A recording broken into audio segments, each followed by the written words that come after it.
हरे कृष्णा। राधे राधे। हम सभी साधक श्री चैतन्य चरितावली श्रवण कर रहे हैं।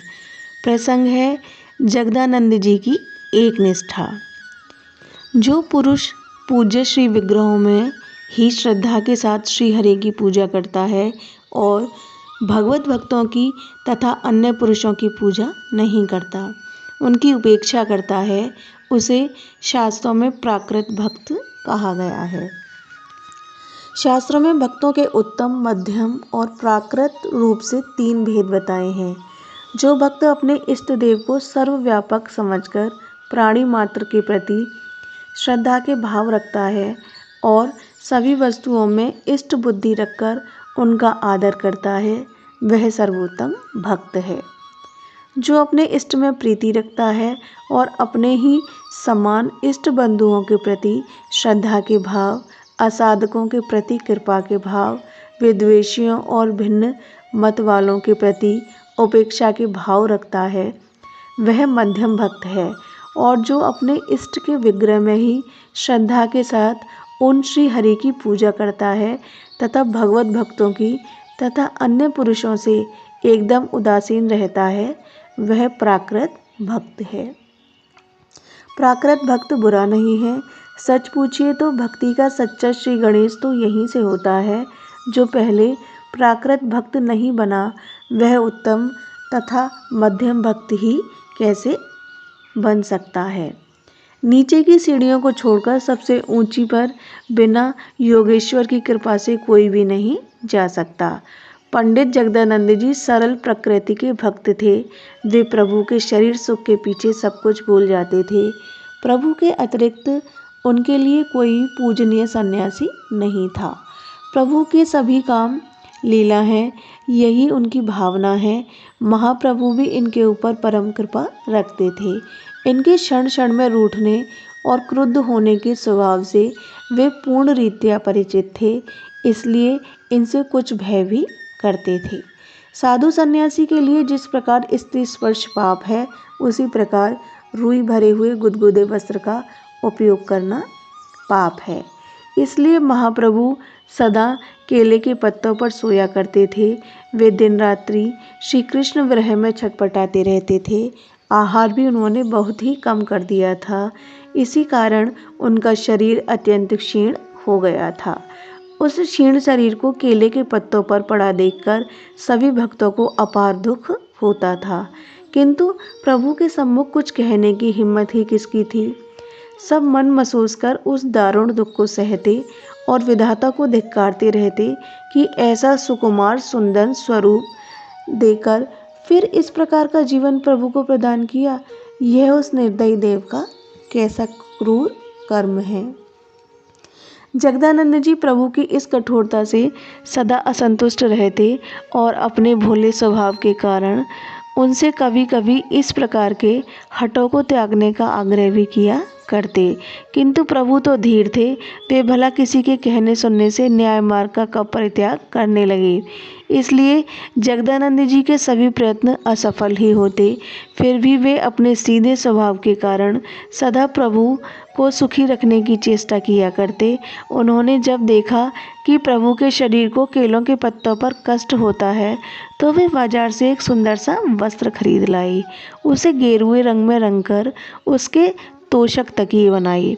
स्वयं सेमर की रुई लाकर उन्होंने गद्दे तकिए में भरकर और उन्हें गोविंद को ले जाकर दे दिया। गोविंद से उन्होंने कह दिया, इसे प्रभु के नीचे बिछा देना और ऊपर से उनका वस्त्र डाल देना। गोविंद ने जगदानंद जी की आज्ञा से डरते डरते ऐसा ही किया। महाप्रभु ने जब बिस्तर पर पैर रखा, तभी उन्हें कुछ गुदगुदा सा प्रतीत हुआ। वस्त्र को उठाकर देखा तो उसके नीचे गद्दा बिछा है और एक रंगीन तकिया लगा हुआ है। गद्दे तकिए को देखकर प्रभु को क्रोध आ गया। उन्होंने उसी समय जोर से गोविंद को आवाज़ दी। गोविंद का दिल धड़कने लगा। वह सब कुछ समझ गया कि प्रभु ने गद्दे तकिए को देख लिया है और अब न जाने मुझे क्या क्या कहेंगे। गोविंद डरते डरते धीरे धीरे किवाड़ की आड़ में जाकर खड़ा हो गया। प्रभु ने फिर आवाज़ दी, गोविंद कहाँ चला गया, सुनता नहीं। धीरे धीरे कांपती आवाज़ में गोविंद ने कहा, प्रभु मैं उपस्थित हूँ, क्या आज्ञा है। प्रभु ने अत्यंत ही स्नेह से सने हुए शब्दों में प्रेम युक्त रोष के साथ कहा, तुम सब मिलकर मुझे धर्म भ्रष्ट करने पर तुले हो। मैंने अपना शरीर तुम लोगों के अधीन कर रखा है, किंतु तुम चाहते हो कि मैं विषय भोगों में आसक्त रहूं।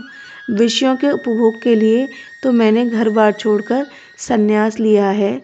घर पर मैं विषय भोग नहीं सकता हूँ, क्यों, ठीक है ना। गोविंद ने कुछ भी उत्तर नहीं दिया। वह चुपचाप नीचा सिर किए हुए खड़ा रहा। स्वरूप गोस्वामी एक और चुपचाप बैठे हुए प्रभु को पद सुनाने की प्रतीक्षा कर रहे थे। वे भी चुप ही बैठे रहे। प्रभु फिर कहने लगे, पता नहीं ये लोग भजन ध्यान सब शरीर सुख के ही लिए करते हैं क्या। दिन रात्रि मेरे शरीर की ही चिंता। भाई चैतन्य तो इस शरीर से पृथक हैं। वह तो नित्य सुख में, आनंद में और प्रेममय है। उसे ये संसारी पदार्थ भला क्या सुख पहुंचा सकते हैं।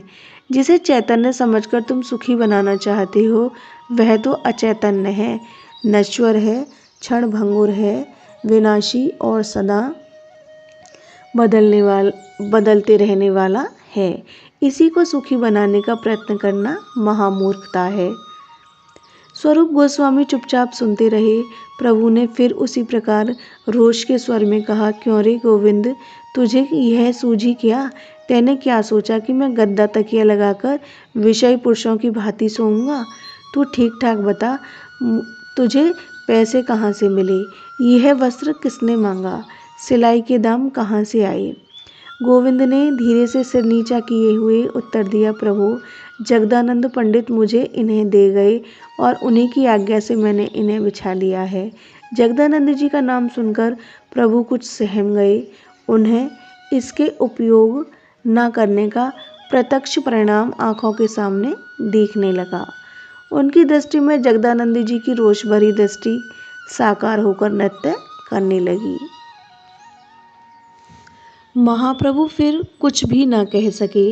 वे सोचने लगे कि अब क्या कहूँ। उनका रोष कपूर की तरह एकदम न जाने कहाँ उड़ गया। हृदय के भावों के प्रवीण पारखी स्वरूप गोस्वामी महाप्रभु के मनोभाव को ताड़ गए। इसलिए धीरे से कहने लगे, प्रभु हानि ही क्या है, जगदानंद जी को कष्ट होगा। इन्होंने प्रेम पूर्वक बड़े परिश्रम से इन्हें स्वयं बनाया है। श्यामल की रुई है, फिर आपका शरीर भी तो अत्यंत ही निर्बल है। मुझे स्वयं इसे केले के पत्तों पर पड़ा हुआ देखकर कष्ट होता है। अस्वस्थता अवस्था में गद्दे का उपयोग करने में तो मुझे कोई हानि प्रतीत नहीं होती। रुग्णावस्था को ही आपत्तिकाल कहते हैं और आपत्तिकाल में नियमों का पालन न हो सके तो कोई हानि भी नहीं। कहा है, आपत्तिकाले मर्यादा नास्ति। प्रभु ने धीरे धीरे प्रेम के स्वर में स्वरूप गोस्वामी को समझाते हुए कहा, स्वरूप तुम स्वयं समझदार हो, तुम स्वयं सब कुछ सीखे हुए हो, तुम्हें कोई सिखा ही क्या सकता है। तुम सोचो तो सही, यदि सन्यासी इसी प्रकार अपने मन को समझाकर विषयों में प्रवृत्त हो जाए तो अंत में वह धीरे धीरे महाविषयी बनकर प्रतीत हो जाएगा। विषयों का कहीं अंत ही नहीं, एक के पश्चात दूसरी इच्छा उत्पन्न होती जाती है। जहाँ एक बार नियम से भ्रष्ट हुए, वहाँ फिर नीचे की ओर पतन ही होता जाता है। पानी का प्रवाह ऊपर से एक बार छूटना चाहिए, बस फिर वह नीचे की ही ओर चलेगा। जिसके खूब साफ सुथरे वस्त्र होते हैं, वही धूली मिट्टी और गंदी जगह में न बैठने की परवाह करता है। जहाँ एक बार वस्त्र मैले हुए कि फिर कहीं भी बैठने में संकोच नहीं होता, फिर वह वस्त्रों की रही सही पवित्रता की भी परवाह नहीं करता। इसलिए तुम मुझसे गद्दे पर सोने का आग्रह मत करो। आज गद्दा है तो कल पलंग भी चाहिए, परसों एक पैर दबाने वाला नौकर को रखने की आवश्यकता भी प्रतीत होगी। क्या इसलिए मैंने संन्यास लिया है कि ये ही सब कुछ सुख में भोगता रहूं। प्रभु के इस मार्मिक उपदेश को सुनकर स्वरूप गोस्वामी फिर कुछ भी नहीं बोले। उन्होंने गोविंद से गद्दे तकियों के उठाने का संकेत दिया। गोविंद ने संकेत पाते ही वे मुलायम वस्त्र उठाकर एक ओर रख दिए। प्रभु उन्हीं पत्तों पर पड़े हुए लेट गए। यह प्रसंग अब यहीं विश्राम लेता है। आगे का प्रसंग श्रोता कल श्रवण करेंगे। हरे कृष्णा, राधे राधे।